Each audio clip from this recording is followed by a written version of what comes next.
मुंशी प्रेमचंद द्वारा लिखित कहानी शूद्रा। माँ और बेटी एक झोंपड़ी में गांव के उस सिरे पर रहती थी। बेटी बाग से पत्तियां बटोर कर लाती, माँ बाढ़ जोतती थी। यही उनकी जीविका थी। शेर दो शेर अनाज मिल जाता था, खाकर पड़ी रहती थी। माता विधवा थी और बेटी कंवारी। घर में और कोई आदमी न था। माँ का नाम गंगा था, बेटी का गौरा। गंगा को कई साल से यह चिंता लगी हुई थी कि कहीं गौरा की सगाई हो जाए, लेकिन कहीं बात पक्की न होती थी। अपने पति के मर जाने के बाद गंगा ने कोई दूसरा घर न किया था, न कोई दूसरा धंधा ही करती थी। इससे लोगों को संदेह हो गया था कि आखिर इसका गुजर कैसे होता है। और लोग तो छाती फाड़ फाड़ कर काम करते थे, फिर भी पेट भर अन्न मैसर नहीं होता। यह स्त्री कोई धंधा नहीं करती, फिर भी माँ बेटी आराम से रहती है, किसी के सामने हाथ नहीं फैलाती। इससे कुछ न कुछ रहस्य अवश्य है। धीरे धीरे यह संदेह और भी दृढ़ हो गया और अब तक जीवित था। बिरादरी में कोई गौरा से सगाई करने पर राजी न होता था। शूद्रों की बिरादरी बहुत छोटी होती है, 10-5 कोस से अधिक उसका क्षेत्र नहीं होता। इसीलिए एक दूसरे के गुण दोष किसी से छिपे नहीं रहते, न उन पर पर्दा ही डाला जा सकता है। इस भ्रांति को शांत करने के लिए माँ ने बेटी के साथ साथ कई तीर्थ यात्राएं की। उड़ीसा तक हो आई, लेकिन संदेह न मिटा। गौरा युवती थी, सुंदरी थी, पर इससे किसी ने कुएं पर या खेतों में हंसते बोलते नहीं देखा। इसकी निगाह कभी ऊपर उठती ही नहीं थी, लेकिन ये बातें भी संदेह और पुष्टि करती थी। अवश्य कोई न कोई रहस्य है। कोई युवती इतनी सती नहीं हो सकती। कुछ गुपचुप की बात अवश्य है। यूँ ही दिन गुजरते जाते थे। बुढ़िया दिनों दिन चिंता से घुल नहीं रही थी। उधर सुंदरी की मुख छवि दिनों दिन निखरती जाती थी, कली खिलकर फूल हो रही थी।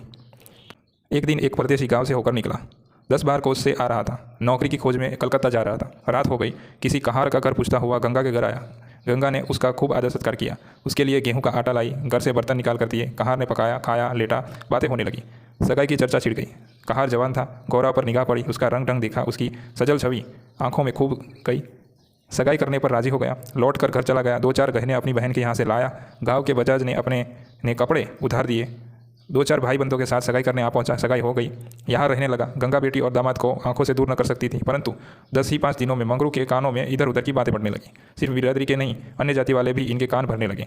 ये बातें सुन सुनकर मंगरू पछता था कि नाहक यहाँ फंसा, पर गौरा को छोड़ने का ख्याल कर उसका दिल कांप उठता था। 1 महीने के बाद मंगरू अपनी बहन के गहने लौटाने गया। खाना खाने के समय उसका बहनोई उसके साथ भोजन करने न बैठा। मंगरू को कुछ संदेह हुआ। बहनोई से बोला, तुम क्यों नहीं खाते? बहनोई ने कहा, तुम खा लो, मैं फिर खा लूँगा। मंगरू, क्या बात है, तुम खाने क्यों नहीं बैठते? बहनोई, जब तक पंचायत न होगी मैं तुम्हारे साथ कैसे खा सकता हूँ? तुम्हारे लिए बिरादरी भी न छोड़ दूंगा। किसी से न पूछा न गाछा, जाकर एक हरजाई से सगाई कर ली। मंगरू चौके पर से उठ गया, मिर्जई पहनी और ससुराल चला आया। बहन खड़ी रोती रह गई। उसी रात को वह किसी से कुछ कहे सुने बगैर गौरा को छोड़कर कहीं चला गया। गौरा नींद में मग्न थी। उसे क्या खबर थी कि वह रत्न जो मैंने इतनी तपस्या के बाद पाया है, मुझे सदा के लिए छोड़े चला जा रहा है। कई साल बीत गए। मंगरू का कुछ पता न चला। कोई पत्र तक न आया, पर गौरा बहुत प्रसन्न थी। वह मांग में सिंदूर डालती, रंग बिरंगे कपड़े पहनती और अधरों पर मिस्सी के घड़े जमाती। मंगरू भजनों की एक पुरानी किताब छोड़ गया था, उसे कभी कभी पढ़ती और गाती। मंगरू ने उसे हिंदी सिखा दी थी। टटोल टटोल कर भजन पर लेती थी। पहले वह अकेली बैठी रहती। गाँव की और स्त्रियों के साथ बोलते चालते उसे शर्म आती थी। उसके पास वह वस्तु न थी जिस पर दूसरी स्त्रियाँ गर्व करती थी। सभी अपने अपने पति की चर्चा करती। गौरा के पति कहाँ था, वह किसकी बातें करती? अब उसके भी पति था। अब वह अन्य स्त्रियों के साथ इस विषय पर बातचीत करने की अधिकारिणी थी। वह भी मंगरू की चर्चा करती। मंगरू कितना स्नेहशील है, कितना सज्जन, कितना वीर। पति चर्चा से उसे कभी तृप्ति न होती थी। स्त्रियाँ पूछती, मंगरू तुम्हें छोड़कर क्यों चले गए? गौरा कहती, क्या करते, मर्द भी कभी ससुराल में पड़ा रहता है। देश प्रदेश में निकल कर वह 4 पैसे कमाना ही तो मर्दों का काम है, नहीं तो मान मर्यादा का निर्वाह कैसे हो? जब कोई पूछता चिट्ठी पत्री क्यों नहीं भेजती, तो हंसकर कहती, अपना पता ठिकाना बताने में डरते हैं। जानते हैं न गौरा आकर सिर पर सवार हो जाएगी। सच कहती हूँ, उनका पता ठिकाना मालूम हो जाए तो यहाँ मुझसे एक दिन भी न रह जाए। वह बहुत अच्छा करते हैं कि मेरे पास चिट्ठी पत्री नहीं भेजती। बेचारे प्रदेश में कहाँ घर गृहस्थी संभाले फिरेंगे। एक दिन सहेली ने कहा, हम न मानेंगे, तुझसे जरूर मंगरू से झगड़ा हो गया है, नहीं तो बिना कुछ कहे सुने क्यों चले जाते। गौरा ने हंसकर कहा, वह न अपने देवता से भी कोई झगड़ा करता है। वह मेरे मालिक है, भला मैं उनसे झगड़ा करूंगी? जिस दिन झगड़े की नौबत आएगी कहीं डूब मरूंगी। मुझसे कहे जाने पते, मैं उनके पैरों से लिपट न जाती। एक दिन कलकत्ते से एक आदमी आकर गंगा के घर ठहरा। पास ही के किसी गांव में अपना घर बताया। कलकत्ते में वह मंगरू के पड़ोसी में रहता था। मंगरू ने उससे गौरा को अपने साथ लाने को कहा था। 2 साड़ियाँ और राह खर्च के लिए रुपये भी भेजे थे। गौरा फूली न समाई, बूढ़े ब्राह्मण के साथ चलने को तैयार हो गई। चलते वक्त वह गांव की सब औरतों से गले मिली। गंगा उसे स्टेशन तक पहुँचने जाने गई। सब कहते थे, बेचारी की लड़की के भाग जग गए, नहीं तो यहाँ कहाँ कुड़ कर मर जाती। रास्ते भर गौरा सोचती थी, न जाने वह कैसे हो गए होंगे। अब तो मुझे अच्छी तरह निकल आई होंगी। प्रदेश में आदमी सुख से रहता है। देह भर आई होंगी। बाबू साहब हो गए होंगे। मैं अभी पहले 2-3 दिन उनसे बोलूँगी ही नहीं, फिर पूछूंगी तुम मुझे छोड़कर क्यों चले गए। अगर किसी ने मेरे बारे में कुछ भला बुरा कहा ही था तो तुम्हें उसका विश्वास क्यों कर लिया? तुम अपनी आंखों से न देखकर दूसरों के कहने पर क्यों गए? मैं भली हूँ या बुरी हूँ यह तो तुमने मुझे कितने दिनों क्यों रुलाया? तुम्हारे बारे में अगर किसी तरह कोई मुझसे कहता तो क्या मैं तुमको छोड़ देती? जब तुम्हें मेरी बाह पकड़ ली तो तुम मेरे हो गए। फिर तुमसे लाख ऐब हो मेरी बला से, चाहे तुम तुर्की क्यों ना हो जाओ, मैं तुम्हें छोड़ नहीं सकती। तुम क्यों मुझे छोड़ भागे? तुम क्या समझते थे भागना सहज है? आखिर जख मार कर बुलाया कि नहीं? कैसे ना बुलाते, मैं तो तुम्हारे ऊपर दया की चली आई, नहीं तो कह देती कि मैं इसे निर्दयी के पास नहीं जाती। तो तुम अपने आप दौड़े आते, तब करने के से देवता भी मिल जाते हैं, आकर सामने खड़े हो जाते, तुम कैसे ना आते? वह बार बार उद्विग्न होकर बूढ़े ब्राह्मण से पूछती, अब कितनी दूर है? धरती के छोर पर रहते हैं क्या? और भी कितनी बातें वह पूछना चाहती, लेकिन वह संकोचवश न पूछ सकती थी। मन ही मन अनुमान करने अपने को संतुष्ट कर लेती थी। इनका मकान बड़ा सा होगा, शहर में लोग पक्के घरों में रहते हैं, जब इनका साहब इतना मानता है तो नौकर भी होगा। मैं नौकर को भगा दूंगी, मैं दिन भर पड़े पड़े क्या करूंगी? बीच बीच में उससे घर की याद आ रही जाती थी। बेचारी अम्मा रोती होगी, अब उन्हें घर का सारा काम अब ही करना पड़ेगा। न जाने बकरियों को चराने ले जाती है या नहीं, बेचारी दिन ब दिन में मैं करती रहती होगी। मैं अपनी बकरियों के लिए महीने महीने रुपये भेजूंगी, जब कलकत्ते से लौटूंगी तब सबके लिए साड़ियाँ लाऊंगी, तब मैं इस तरह से लौटूंगी, मेरे साथ बहुत सा अफसास होगा, सबके लिए कहीं ना कहीं सौगात लाऊंगी, तब तक तो बहुत सी बकरियाँ हो जाएगी। यही सुख संपन्न देखते देखते गौरा ने सारा रास्ता काट लिया। पगली क्या जानती थी मेरे मन कुछ और, करता के मन कुछ और। क्या जानती थी कि बूढ़े ब्राह्मण को भेज में भी पिशाच होते हैं। मन की मिठाई खाने में मगन थी। तीसरे दिन गाड़ी कलकत्ते पहुंची। गौरा की छाती धड़ धड़ करने लगी। वह कहीं खड़े होंगे, अब आते ही होंगे, यह सोचकर उसने घूंघट निकाल लिया और संभाल बैठी। मगर मंगरू वहाँ न दिखाई दिया। बूढ़ा ब्राह्मण बोला, मंगरू तो यहाँ नहीं दिखाई देता, मैं चारों ओर छान आया, शायद किसी काम में लग गया होगा, आने की छुट्टी न मिली होगी, मालूम भी तो न था कि हम लोग किसी गाड़ी से आ रहे हैं। उनकी राह क्यों देखें, चलो डेरे पर चलते हैं। दोनों गाड़ी पर बैठ गए चले। गौरा भी तो तांगे पर सवार न हुई थी। उसे गर्व हो रहा था कि कितने बाबू लोग पैदल जा रहे हैं, मैं तांगे पर बैठी हूँ। एक क्षण में गाड़ी मंगरू के डेरे पर पहुँच गई। एक विशाल भवन था, अहाता साफ सुथरा, साहिबान में फूलों के गमले रखे हुए थे। ऊपर चढ़ने के विस्मय, आनंद और आशा से उसे अपनी सुधि ही न थी। सीढ़ियों पर चढ़ते चढ़ते पैर दुखने लगे। यह सारा महल उनका है, किराया बहुत देना पड़ता होगा। रुपये को तो यह वह कुछ समझते ही नहीं। इसका हृदय धड़क रहा था कि कहीं मंगरू ऊपर से उतरते आ न रहे हो। सीढ़ी पर भेंट हो गई तो मैं क्या करूँगी? भगवान करे वह पड़े सोते हो तब मैं जगाऊँ और वह मुझे देखते ही हड़बड़ा कर उठ बैठे। आखिर सीढ़ियों का अंत हुआ। ऊपर एक कमरे में गौरा को लेकर जाकर ब्राह्मण देवता ने बिठा दिया। यही मंगरू का डेरा था। मगर मंगरू यहाँ भी नादर्द।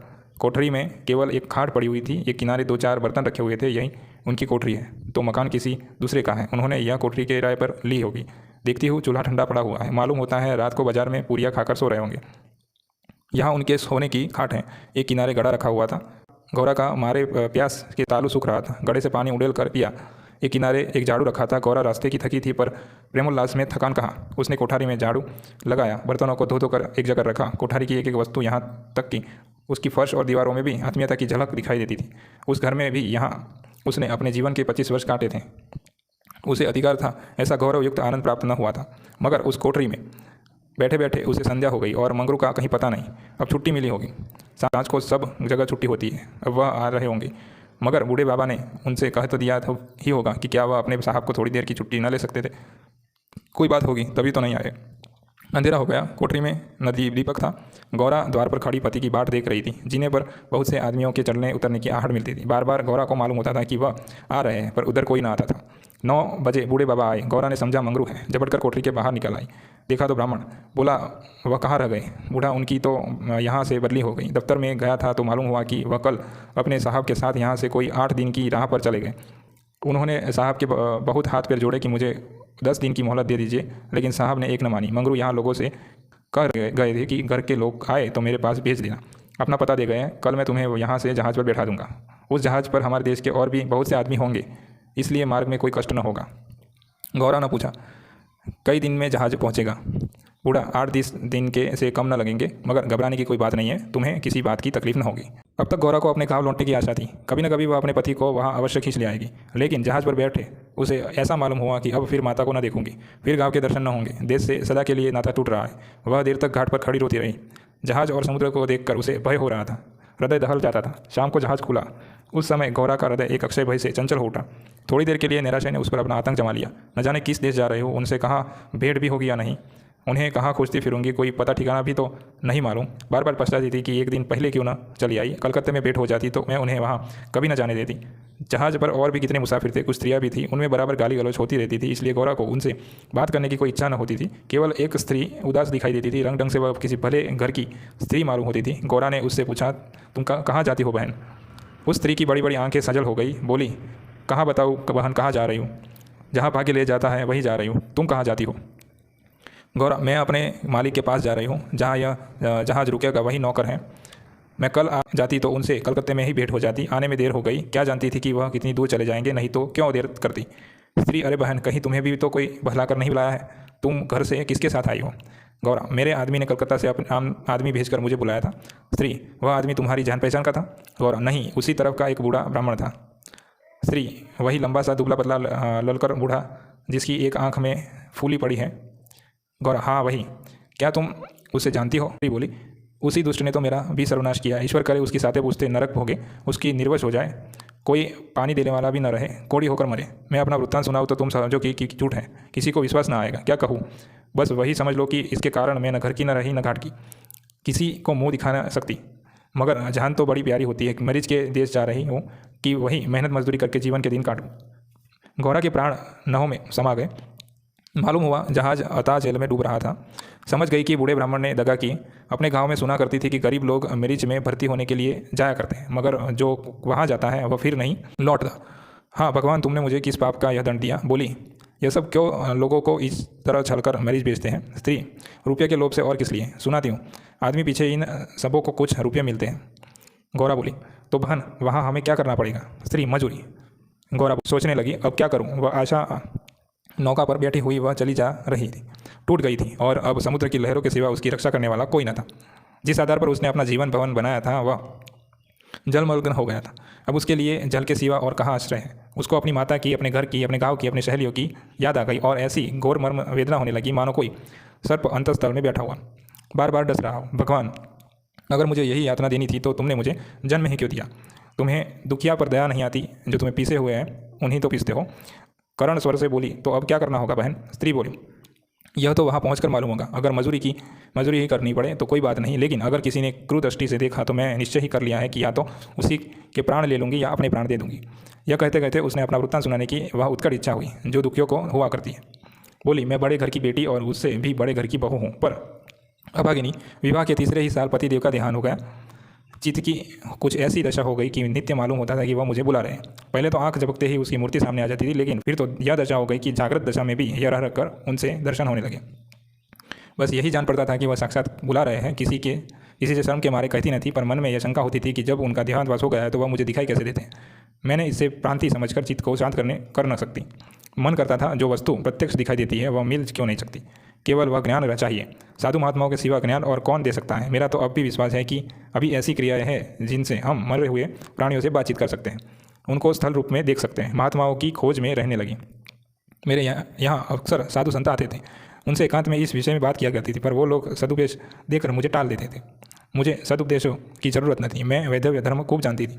मैं तो वह ज्ञान चाहती थी जो जीवन और मरण के बीच का पर्दा उठा दे। 3 साल तक मैं इसी जेल में लगी रही। 2 महीने होते ही वहाँ बूढ़ा ब्राह्मण सन्यासी बना हुआ मेरे यहाँ पहुँचा। मैंने इससे वहीं भिक्षा मांगी। इस दुर्त ने कुछ ऐसा मायाजाल फैला है कि आंखें रहते हुए भी फंस गई। सब सोचती हूँ तो अपने ऊपर आश्चर्य होता है कि मुझे इस की बातों पर इतना विश्वास क्यों हुआ। मैं पति दर्शन के लिए सब कुछ झेलने को, सब कुछ करने को तैयार थी। इसने मुझे रात को अपने पास बुलाया। मैं घरवालों से पड़ोसी के घर जाने का बहाना करके इसके पास गई। एक पीपल से इसकी दुई जल रही थी। उस विमल चांदनी में यह जटाधारी ज्ञान और योग का देवता सा मालूम होता था। मैं आकर ध्रुई के पास खड़ी हो गई। उस समय यदि बाबा जी मुझे आग में कूद जाने की आज्ञा देते तो मैं तुरंत कूद पड़ती। इसने मुझे बड़े प्रेम से बिठाया और मेरे सिर पर हाथ रखकर न जाने क्या कर दिया कि मैं बेसुध से हो गई। फिर मुझे कुछ नहीं मालूम कि मैं कहाँ गई, क्या हुआ। जब मुझे होश आया तो मैं रेल पर सवार थी। जी में आया कि चिल्ला ऊपर, यहाँ सोचकर कि अब गाड़ी रुक भी नहीं गई और तो घर में घुसने न पाऊंगी, मैं चुपचाप बैठी रह गई। मैं परमात्मा की दृष्टि में निर्दोष थी, पर संसार की दृष्टि में कलंकित हो चुकी थी। रात को किसी युवती का घर से निकल जाना कलंकित करने के लिए काफ़ी था। जब मुझे मालूम हो गया कि सब मुझे मिर्च टापू में भेज रहे हैं तो मैंने जरा भी आपत्ति नहीं की। मेरे लिए अब सारा संसार एक सा है। जिसका संसार में कोई न हो उसके लिए देश प्रदेश दोनों बराबर है। यहाँ यह पक्का निश्चय कर चुकी हूँ कि मरते दम तक अपने सत की रक्षा करूँगी। विधि के हाथ में मृत्यु से बढ़कर कोई यातना नहीं। विधवा के लिए मृत्यु का क्या भय? उसका तो जीना और मरना दोनों बराबर है, बल्कि मर जाने से जीवन की विपत्तियों का तो अंत हो जाएगा। गौरा ने सोचा, इस स्त्री में कितना धैर्य और साहस है। फिर मैं क्यों इतनी कातर और निराश हो रही हूँ? जब जीवन की अभिलाषाओं का अंत हो गया हो तो जीवन के अंत का क्या डर? बोली, बहन हम और तुम एक जगह रहेंगी, मुझे तो अब तुम्हारा ही भरोसा है।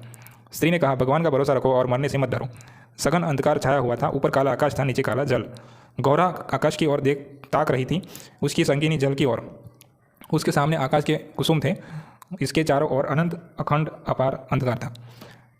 जहाज से उतरते ही एक आदमी ने यात्री का नाम लिखने की शुरू की। इसका पहनावा तो अंग्रेजी था, पर बातचीत से हिंदुस्तानी मालूम होता था। गौरा सिर झुकाए अपनी संगिनी के पीछे खड़ी रही। उस आदमी की आवाज़ सुनकर वह चौंक पड़ी। उसने दबी आंखों से उसकी ओर देखा। उसके समस्त शरीर में सनसनी दौड़ गई। क्या स्वप्न तो नहीं देख रही हो? आंखों पर विश्वास न आया। फिर उस पर निगाह डाली। उसकी छाती वेग से धड़कने लगी, पैर थर थर कांपने लगे। ऐसा मालूम होने लगा मानो चारों ओर जल ही जल है और उसमें बही जा रही हो। उसने अपनी संगिनी का हाथ पकड़ लिया और नहीं तो जमीन में गिर पड़ती। उसके सम्मुख वही पुरुष खड़ा था जो उसका प्राणधार था और जिससे इस जीवन में भेंट होने की उसे लेश मात्र भी आशा न थी। वह मंगरू था, इसमें जरा भी संदेह न था। हाँ, उसकी सूरत बदल गई थी। यौवन काल का वह कांति में साहस, सदैव छवि नाम को भी न थी। बाल खिचड़ी हो गए थे, गाल पिचके हुए, लाल आंखों से कुवासना और कठोरता झलक रही थी। पर था वह मंगरू। गौरा के जी में प्रबल इच्छा हुई कि स्वामी के पैरों में लिपट जाऊँ। चिल्लाने का जी चाहा, पर संकोच में मन को रोका। बूढ़े ब्राह्मण ने वह भी ठीक कहा था। स्वामी ने अवश्य मुझे बुलाया था और आने में पहले यहाँ चले आए। अब उसने अपनी संगिनी के कान में कहा, बहन, तुम उस ब्राह्मण को व्यर्थ बुरा कर रही थी। यह तो वह है जो यात्रियों के नाम लिख रहे हैं। स्त्री, सच खूब पहचानती हो। गौरा बोली, बहन, क्या इसमें भी धोखा हो सकता है? स्त्री, तब तो तुम्हारे भाग जग गए, मेरी भी सुधि लेना। गौरा बोली, भला बहन, ऐसा भी हो सकता है कि यहाँ तुम्हें छोड़ दूँ? मंगरू यात्रियों से बात बात पर बगड़ता था, बात बात पर गालियाँ देता था। कई आदमियों को कठोर ठोकर मारे और कई को केवल अपने घाव का जिला न बता सकने के कारण धिक्कार देकर गिरा दिया। गौरा मन ही मन गड़ी जाती थी। साथ ही अपने स्वामी के अधिकार पर उसे गर्व हो रहा था। आखिर मंगरू उसके सामने आकर खड़ा हो गया और कुछ चेष्टापूर्ण नेत्रों से देखकर बोला, तुम्हारा क्या नाम है? गौरा ने कहा, गौरा। मंगरू चौंक पड़ा, फिर बोला, घर कहाँ है? गौरा ने कहा, मदनपुर, जिला बनारस। यह कहते कहते उसकी हंसी आ गई। मंगरू ने अब उसकी ओर ध्यान से देखा, तब लपक कर उसका हाथ पकड़ लिया और बोला, गौरा, तुम यहाँ कहाँ? मुझे पहचानती हो? गौरा रो रही थी, मुँह से बात न निकली। मंगरू फिर बोला, तुम यहाँ कैसे आई? गौरा ने खड़ी हो गई, आंसू पोंछ डाले और मंगरू की ओर देखकर बोली, तुम्ही ने तो बुलाया भेजा। मंगरू, मैं तो 7 साल से यहाँ हूँ। गौरा, तुमने उस बूढ़े ब्राह्मण से मुझे लाने को नहीं कहा था? मंगरू, कह तो रहा हूँ, मैं 7 साल से यहाँ हूँ और मरने पर ही यहाँ से जाऊँगा। भला तुम्हें क्या बुला था? गौरा को मंगरू से इस निष्ठुरता की आशा न थी। उसने सोचा, अगर यह सत्य भी हो कि उन्होंने मुझे नहीं बुलाया तो भी इन्हें मेरा ये अपमान न करना चाहिए था। क्या वह समझते हैं कि इनकी रोटियों पर आई हूँ? यह तो इतने ओछे स्वभाव के न थे, शायद दर्जा पाकर इन्हें मद हो गया है। नारी सुलभ अभिमान से गर्दन उठाकर उसने कहा, तुम्हारी इच्छा हो तो लौट जाओ, तुम्हारे ऊपर भार बनना नहीं चाहती। मंगरू कुछ लज्जित होकर बोला, अब तुम यहाँ से लौट नहीं सकती गौरा, यहाँ आकर बिरला ही कोई लौटा है। यह कहकर वह कुछ देर चिंता में मग्न खड़ा रहा, मानो संकट में पड़ा हुआ हो कि क्या करना चाहिए। उसकी कठोर मुखामृति पर दीनता का रंग झलक पड़ा। तब कातर स्वर से बोला, जब आ ही गई हो तो रहो, जैसी कुछ पड़ेगी देखी जाएगी। गौरा, जहाज फिर कब लौटेगा? मंगरू, तुम यहाँ से 5 बरस से पहले नहीं जा सकती। गौरा, क्यों? क्या कुछ ज़बरदस्ती है? मंगरू, हाँ, यहाँ का यही हुक्म है। गौरा, तो फिर मैं अलग मजूरी के अपना पेट भर पालूंगी। मंगरू ने सजल नेत्र होकर कहा, तब तक मैं भी जीता हूँ, तुम मुझसे अलग नहीं रह सकती। गौरा, तुम्हारे ऊपर भार न बनकर रहूंगी। मंगरू, मैं तुम्हें भार नहीं समझता गौरा, लेकिन यह जगह तुम जैसी देवियों के रहने लायक नहीं है, नहीं तो अब तक मैं तुम्हें कब तक बुला लिया होता। वही बूढ़ा आदमी जिसने तुम्हें बहकाया है मुझे घर से आते समय पटने में मिल गया और जहाँ से देकर मुझे यहाँ भर्ती कर दिया, तब से यहीं पड़ा हूँ। चलो मेरे घर में रहो, वहाँ बातें होंगी। यह दूसरी औरत कौन है? गौरा, यह मेरी सखी है, इन्हें बूढ़ा बहका लाया है। मंगरू, यही तो किसी कोठी में जाएंगी, इन सब आदमियों की बाँट होंगी, जिसके हिस्से में जितने आदमी आएंगे उतने हर एक कोठी में भेजे जाएंगे। गौरा, यह तो मेरे साथ रहना चाहती है। मंगरू, अच्छी बात है, इन्हें भी लेती चलो। यात्रियों के नाम तो लिखे जा चुके थे। मंगरू ने उन्हें एक चपरासी को सौंप कर दोनों औरतों के साथ घर की राह ली। दोनों और सघन वृक्षों की कतार थी, जहाँ तक निगाह जाती थी रुख ही रुख दिखाई देती थी। समुद्र की ओर से शीतल निर्मल वायु के झोंके आ रहे थे। अत्यंत सुरम दृश्य था, पर मंगरू की निगाह उस ओर न थी। वह भूमि की ओर ताकता, सिर झुकाए संदिग्ध चाल से चल रहा था, मानो मन ही मन कोई समस्या हल कर रहा था। थोड़ी ही दूर गए थे कि सामने 2 आदमी आते हुए दिखाई दिए। समीप आकर दोनों रुक गए और एक ने हंसकर कहा, मंगरू, इनमें से एक हमारी है। दूसरा बोला, और दूसरी मेरी। मंगरू का चेहरा तमतमा उठा, भीषण क्रोध से कांपता हुआ बोला, यह दोनों मेरे घर की औरत है, समझ गए? इन दोनों ने जोर से कहा मारा और एक ने गौरा के समीप आकर उसका हाथ पकड़ने की चेष्टा करके कहा, यह मेरी है, चाहे तुम्हारे घर की हो चाहे बाहर की, बच्चा हमें चकमा देते हो। मंगरू बोला, कासिम, इन्हें मत छेड़ो, नहीं तो अच्छा न होगा। मैंने कह दिया मेरे घर की औरतें हैं। मंगरू की आंखों से अग्नि की ज्वाला निकल रही थी। वह दोनों उसके मुख का भाव देखकर कुछ सह गए और वो समझ लेने की धमकी देकर आगे बढ़े। किंतु मंगरू के अधिकार क्षेत्र से बाहर पहुंचते ही एक ने पीछे से ललकार कर कहा, देखे कहाँ ले जा सकते हो। मंगरू ने उधर ध्यान नहीं दिया, जरा कदम बढ़ाकर चलने लगा। जैसे संध्या के एकांत में हम कब्रिस्तान के पास गुजर रहे, हमें पग पर यह शंका होती कि कोई शब्द कान में न पड़ जाए, कोई सामने आकर खड़ा न हो जाए, कोई ज़मीन के नीचे कफन ओढ़े उठ न खड़ा न हो। गौरा ने कहा, ये दोनों बड़े सौदे थे मंगरू, और मैं किस लिए कह रहा था कि यह जगह तुम जैसी स्त्रियों के लिए रहने लायक नहीं है। सहसा दाहिनी तरफ से एक अंग्रेज घोड़ा दौड़ता हुआ पहुंचा है और मंगरू से बोला, बेल जमादार, ये दोनों औरतें हमारी कोठी में रहेगा। हमारे कोठी में कोई औरत नहीं है। मंगरू ने दोनों औरतों को अपने पीछे कर लिया और सामने खड़ा होकर बोला, साहब ये दोनों हमारे घर की औरतें हैं। साहब, ओहो तुम झूठा आदमी, हमारे कोठी में कोई औरत नहीं और तुम दो लेकर जाएगा, ऐसा नहीं हो सकता। गौरा की ओर इशारा करते, इसको हमारे कोठी पर पहुंचा दो। मंगरू ने सिर से पैर तक कांपते हुए कहा, ऐसा नहीं हो सकता। मगर साहब आगे बढ़ गया था, उसके कान में बात न पहुंची। उसने हुक्म दे दिया और उसकी तालीम करना जमादार का काम था। शेष मार्ग निर्विघ्न समाप्त हुआ। आगे मजदूरों के रहने की मिट्टी के घर थे। दारों पर स्त्री पुरुष जहाँ तहाँ बैठे हुए थे। सभी इन दोनों स्त्रियों की ओर घूरते थे और आपस में इशारे करते हंसते थे। गौरा ने देखा, उनमें छोटे बड़े का लिहाज नहीं था, न किसी की आंखों में शर्म है। एक बसेल औरत ने हाथ पर चिलम पीते हुए अपने पड़ोसी से कहा, 4 दिन की चांदनी फिर अंधेरी पाक। दूसरी ने अपनी चोटी गुंथी और बोली, कलर है ना। मंगरू दिन ब दिन द्वार पर बैठा रहा, मानो कोई किसान अपने मटर के खेत की रखवाली कर रहा हो। कोठरी में दोनों स्त्रियां बैठी अपने नसीबों को रो रही थी। इतनी देर में दोनों को यहाँ की दशा का परिचय कराया गया। दोनों भूखी प्यासी बैठी रही। यहाँ का रंग देखकर खूब भूख प्यास सब भाग गई थी। रात के 10 बजे होंगे कि एक सिपाही ने आकर मंगरू से कहा, चलो तुम्हें जंग साहब बुला रहे हैं। मंगरू ने बैठे कहा, देखो नबी, तुम भी हमारे देश के आदमी हो, कोई मौका पड़े तो हमारी मदद करोगे ना। जाकर साहब से कह दो कि मंगरू ने कहीं गया है, बहुत होगा जुर्माना कर देंगे। नबी, ना भैया, गुस्से से भरा बैठा है, पिए हुए है, कहीं मार चले तो बस, चमड़ा इतना मजबूत नहीं है। अच्छा तो जाकर कह दो नहीं आता। मुझे क्या, जाकर कह दूंगा, पर तुम्हारी की खैरियत नहीं है। मंगरू ने जरा देर सोचकर लकड़ी उठाई और नबी के साथ साहब के बंगले पर चला। वह वही साहब थे जिन्होंने आज मंगरू में भेंट हुई थी। मंगरू जानता था कि साहब से बिगाड़ करके यहाँ एक क्षण भी निर्वाह नहीं हो सकता। जाकर साहब के सामने खड़ा हो गया। साहब ने दूर से डांटा, वह औरत कहाँ है? तुमने मुझे अपने घर में क्यों रखा है? मंगरू, हजूर वह मेरी ब्याहता औरत है। अच्छा, वह दूसरी कौन है? वह मेरी सगी बहन है हजूर। हम कुछ नहीं जानता, तुमको लाना पड़ेगा, दो में से कोई। मंगरू पैरों पर गिर पड़ा और रो रो कर अपनी सारी राम कहानी सुना गया। पर साहब जरा भी न पसीजे। अंत में वह बोला, हजूर वह दूसरी औरतों की तरह नहीं है, यहाँ आ भी गई तो प्राण दे देगी।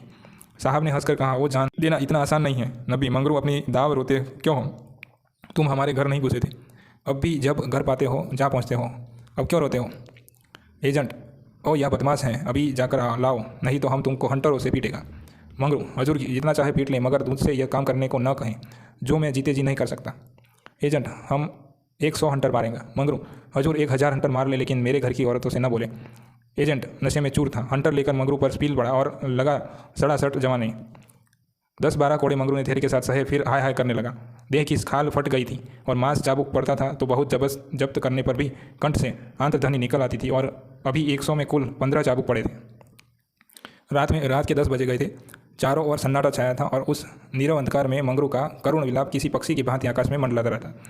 वृक्षों के समूह की हस्त बुद्धि से खड़े रोदन की मूर्ति बने हुए थे। वह पाषाण हृदय तमलंपट विवेक शून्य जमादार इस समय एक अपरिचित स्त्री के सतीत्व की रक्षा करने के लिए अपने प्राण तक देने को तैयार था, केवल इस नाते कि यह उसकी पत्नी की संगिनी थी।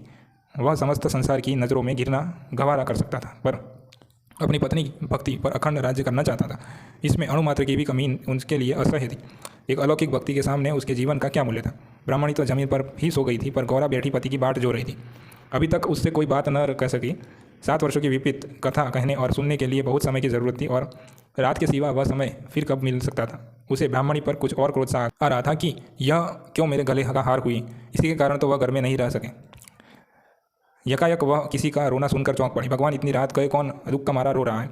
अवश्य कोई कहीं मर गया है। वह उठकर द्वार पर आई और यह अनुमान करने की मंगरू बैठा हुआ है, बोली, वह कौन रो रहा है, जरा देखो तो। लेकिन जब कोई जवाब न मिला तो वह स्वयं कान लगाकर सुनने लगी। सहसा उसका कलेजा द्रक्सा हो गया। यह तो उसी की आवाज़ थी। अब आवाज़ सुनाई दे रही थी, मंगरू की आवाज़ थी। वह द्वार के बाहर निकल आई। उसके सामने गोली के टप्पे पर एजेंट का बंगला था। उसी तरफ से आवाज़ आ रही थी, कोई इन्हें मार रहा है। आदमी मार पड़ने की तरह ही रोता है। मालूम होता है वह साहब उन्हें मार रहा है। वह वहाँ खड़ी न रह सकी, पूरी शक्ति से उस बंगले की ओर दौड़ी। रास्ता साफ था। एक क्षण में फाटक पर पहुँच गई। फाटक बंद था। उसने वो जोर से फाटक का धक्का दिया, लेकिन वह फाटक न खुला, और कई बार जोर जोर से पुकारने पर भी कोई बाहर ना निकला। तो वह फाटक के जंगलों पर पैर रखकर खुद पड़ी, और उस पार जाते ही उसने एक रोमांचकारी दृश्य देखा। मंगरू नंगे बदन बरामदे में खड़ा था और अंग्रेज के उसे हंटर उसे मार रहे थे। गौरा की आंखों के सामने अंधेरा छा गया। वह एक छलांग में साहब के सामने जाकर खड़ी हो गई और मंगरू को अपने अक्षय प्रेम सबल हाथों से ढांक कर बोली, सरकार दया करो, इनके बदले मुझे जितना चाहे मार लो, पर उनको छोड़ दो। एजेंट ने हाथ रोक लिया और उन्मत्त की भांति गौरा की ओर कई कदम उठाकर बोला, हम इसको छोड़ दे तो तुम मेरे पास रहेगा? मंगरू ने नथने पकड़ने लगे।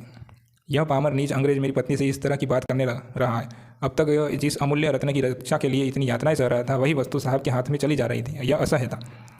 उसने चाहा कि लपक कर साहब की गर्दन पर चढ़ बैठूं, जो कुछ होना है हो जाए, यह अपमान सहने की बात जीकर क्या करूँगा।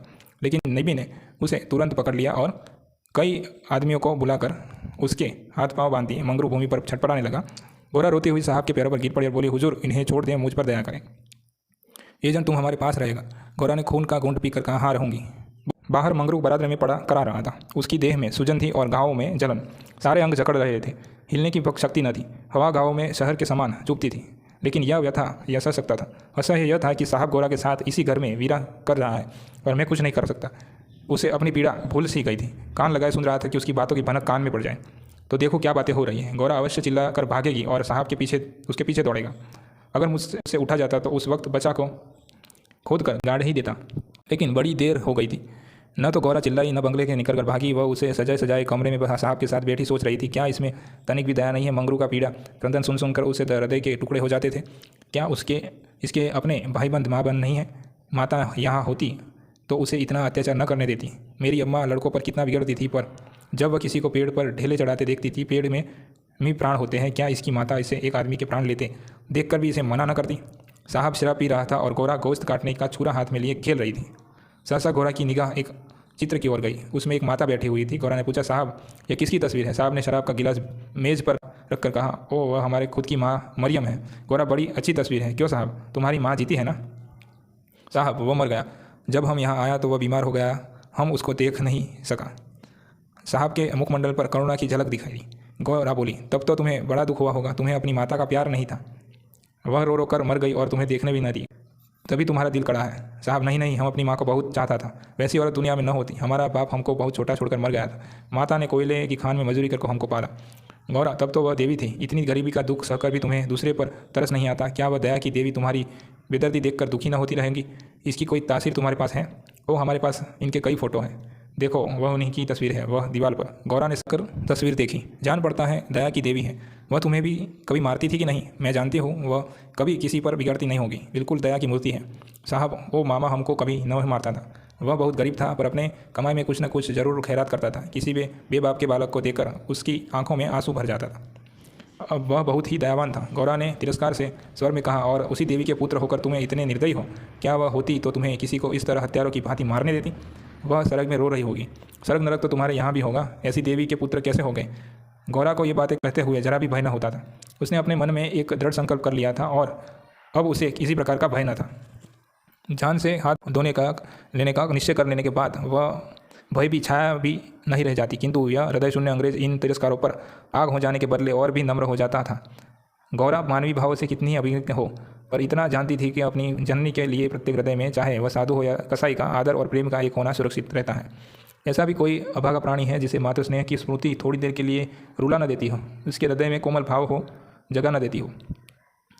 साहब की आंखें डबडबा गई थी। फिर सिर झुकाए बैठा रहा। गौरा ने फिर उसी ध्वनि में कहा, तुमने उनकी सारी तपस्या धूल में मिला दी। जिसे देवी ने मर मर कर तुम्हारा पालन किया, उसी को मरने के लिए तुम इतना कष्ट दे रहे हो। क्या इसीलिए माता को अपने पुत्र को रक्त पिला पिला कर पालती है? अगर यह बोल सकती तो क्या चुप बैठी रहती? तुम्हारे हाथ पकड़ सकती तो न पकड़ती? मैं तो समझती हूँ वह जीती होती तो इस वक्त विष खाकर मर जाती। साहब अब वह जब्त न कर सके। नशे में क्रोध की भांति ग्लानि का वेग सहज ही में उठ जाता है। दोनों हाथों से मुँह छिपाकर साहब ने रोना शुरू किया और इतना रोया कि हिचकी बन गई। माता के चित्र के सम्मुख जाकर कुछ देर तक खड़ा रहा, मानो माता से क्षमा मांग रहा हो। तब आकर आर्द्र कंठ से बोला, हमारे माता को अब कैसे शांति मिलेगा? हाय हाय, हमारे सबब से उसको स्वर्ग में भी सुख नहीं मिला। हम कितना अभागा है।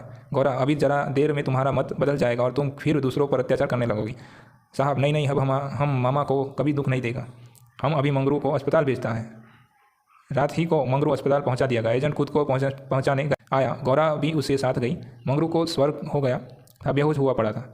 मंगरू ने 3 दिन आंखें न खोली और गौरा तीनों दिन उसके पास बैठी रही।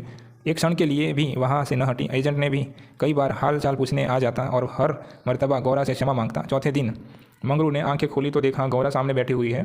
गौरा उसे आंखें खोलते देखकर पास आ खड़ी हुई और बोली, अब कैसा जी है? मंगरू ने कहा, तुम यहाँ कब आई? मैं तो तुम्हारे साथ ही आ गई थी, तब से यही हूँ। मंगरू, साहब के बंगले में क्या जगह नहीं है? गौरा, अगर बंगले की चाह होती तो 7 समुद्र पार तुम्हारे पास क्यों आती?